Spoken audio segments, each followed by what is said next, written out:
तर चला आज आपण शेवग्याची मुगाच्या डाळीतील आमटी बघणार आहोत। त्यासाठी ही स्वच्छ धुवून मुगाची डाळ शिजवायला ठेवली आहे।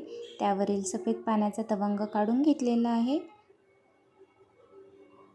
अशा प्रकारे आपण काढायचा आहे। त्यानंतर आपण यामध्ये बारीक चिरलेला कांदा घालणार आहोत।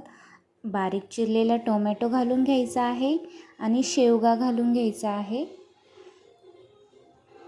आणि याला थोडंसं मिक्स करून याच्यामध्ये आपण पाणी घालणार आहोत शिजण्यासाठी आणि याला झाकण ठेवून आपण शिजवून घ्यायचं आहे। हे बघा शिजवून झालेलं आहे। आता याला फोडणी करूया। कढईमध्ये मोहरी घातली आहे, जिरं घातलं आहे, अद्रक लसूण हे जाडसर कुटून घेतलेलं आहे ते पण घातलेलं आहे, कढीपत्ता, लाल मिरची पावडर, कांदा लसूण मसाला, कश्मीरी लाल मिर्च पावडर, हळद आणि याला मिक्स करून घ्यायचं आहे।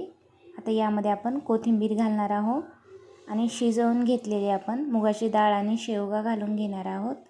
आता यामध्ये मिक्स करून घेऊन पाणी घालून घ्यायचं आहे। आपल्याला मीठ घालून आपल्याला चांगलं 5 मिनिटं शिजवून घ्यायचं आहे। तयार आहे आपली शेवगा आमटी। नक्की ट्राय करा। चॅनलला सबस्क्राईब करा, लाईक करा, शेअर करा।